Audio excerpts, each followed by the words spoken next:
Happy Monday, guys. This is Monty. I'm back again doing my 5 mile walk routine. Typically on Mondays, I always do a 5 mile walk routine. I don't care if I'm at home in California or on the East Coast or wherever I am. I try to make sure to maintain my health regimen so that I just feel like I'm in a complete optimized state. And basically what that means is usually you want to feel at your best as close to 100% of the time as possible.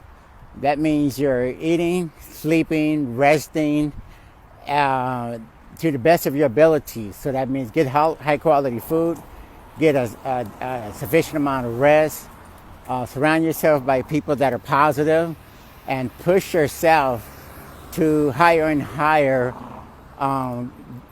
goals and objectives. When you meet one objective or goal, you're quick to usually move on to the next one. This is a area, by the way, near where I live. Okay, this is where I walk, and I try to make sure that I get my 5 miles, and no matter what, just take my time. It's a casual walk.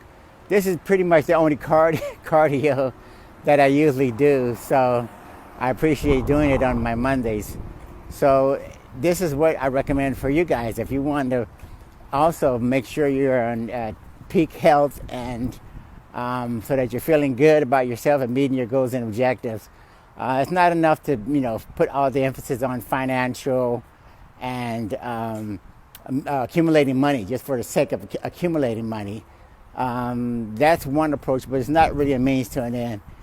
Usually you're better off if you have very good health in addition to making sure that the finances and such.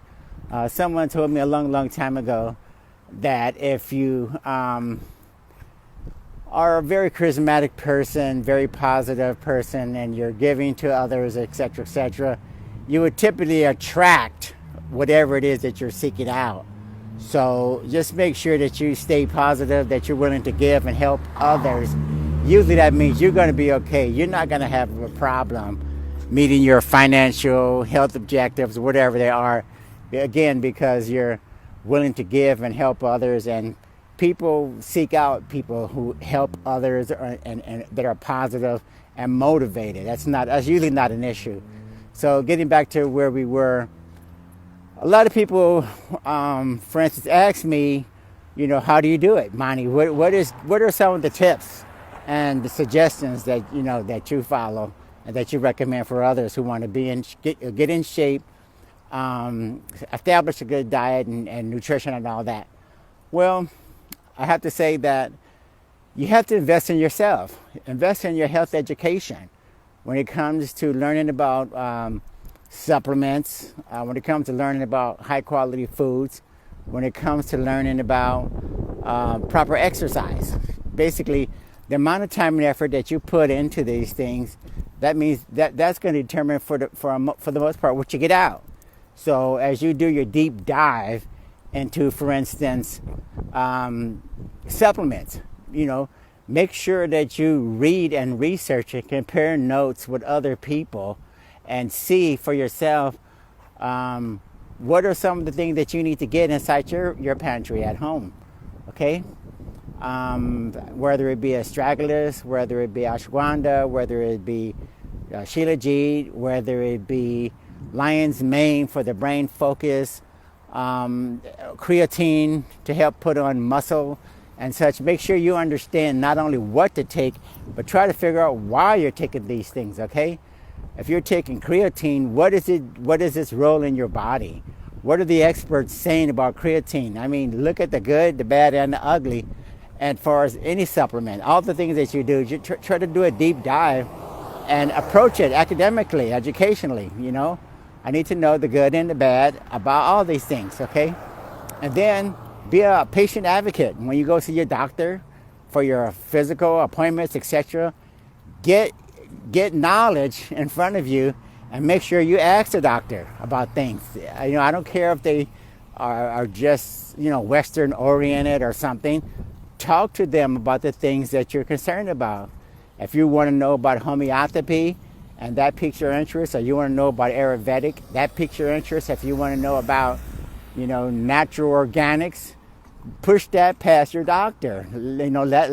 Ask them, the critical questions, the hard questions. If he can't answer them, tell him I want to see a dietitian, nutritionist, or somebody that has the expertise. And if you do your research on your own, and don't hesitate to put that research in front of the doctor and tell them, look, answer my questions regarding immune system, immune boosting things, whether it be garlic, whether it be, who knows,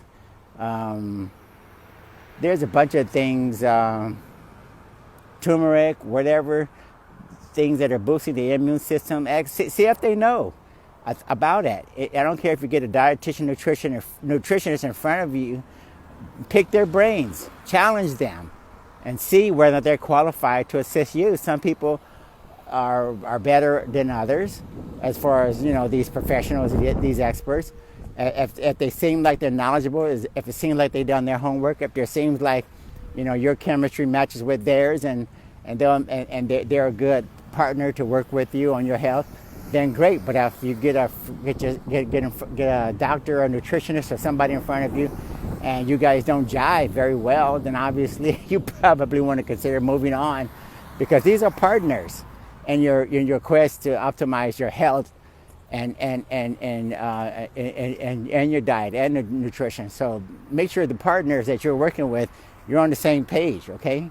You want somebody that's going to be able to answer critical questions and not just push the traditional pharmaceuticals and the typical Western approach on you, okay? There's the jacuzzis and the spas and the saunas. Do they know about, the benefits of the sauna? Can they talk to you eloquently about the stimulating mitochondria with infrared red lamp therapy, for instance? If the infrared signals play a critical role in your health, and you know it and you believe it, and the research seems to indicate it, ask them whether or not they know anything about this. If my sauna emits infrared, or my red light or lamp that I use at home, if that emanates red lights or infrared, and if it stimulates mitochondria, see if they know anything about this. So there's some people getting excited or something. But yes, make sure that these so-called experts are on the same page as you are, because your health is you want it to be taken seriously, okay? And in addition to for instance, the sauna. In addition to that, take a look at the cryo, where there's a cryo chamber or something. Ice baths play a critical role. I think it's called homeostasis, or sometimes I get that one mixed up with the hormesis, but I think it's homeostasis. Anyway, when you push your body to are exposed to extreme heat versus extreme cold, that has positive benefits. Immune system boosting and endurance benefits as well, okay? And also stimulating the mitochondria again, and the ATP energy cells in your body, okay? A lot of these things are very critical, and it doesn't hurt, again, to pick the brains of the people who's supposed to know, and do your research and do a deep dive into these things, because again, what you get out of these approaches, educational wise, is going to show up when you go and get your physicals done by your doctor, whether it be electrocardiogram, whether it be just blood workups or something. Typically, it's gonna show up, and you're gonna know whether or not you're on the right path. For instance, if I'm getting my blood tested every 3 months, 6 months, or 12 months, because I'm trying out something that's going to lower my blood cholesterol, lower my anemia, lower my blood pressure, and I'm just trying out something like a berberine or something like CoQ10, red yeast, rice, and ubiquinol, I need to make sure that I give myself an appropriate amount of time, an appropriate amount of tests over that 3, 6, 12-month period to see if I'm making any progress. Because those things that I just mentioned, they don't produce the type of side effects that you get from statins and some of the things that the pharmaceutical companies recommend. So make sure you understand the difference between something that's natural and that's been around 1 billion years as compared to something that just got FDA approval with basically no real evidence that suggests that it's really beneficial for you over the long run.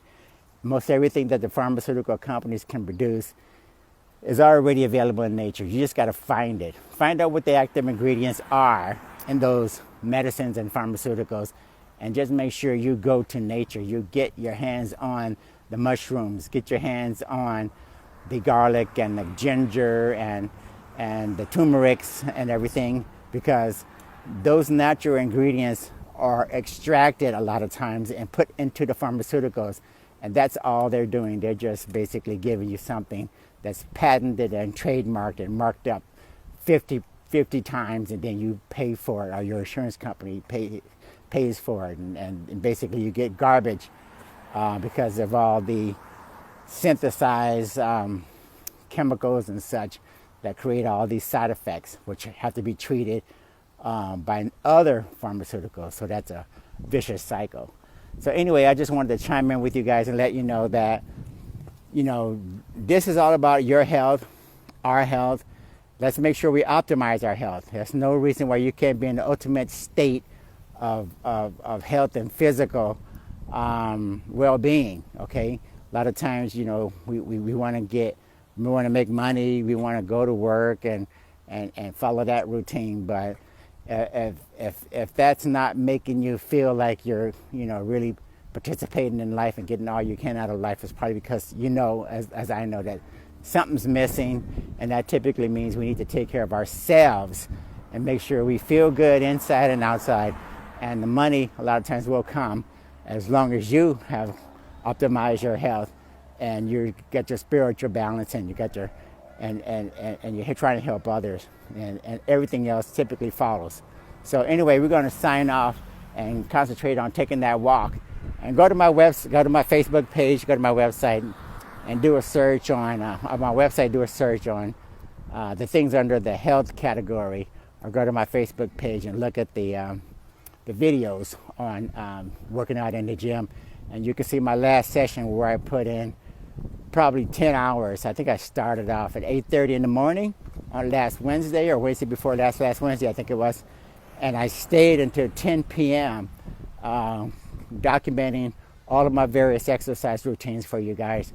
So if you want to pick out certain routines, stretching, warming up, bench pressing, squatting, whatever it is, take a look at that and follow along and get yourself in shape, okay?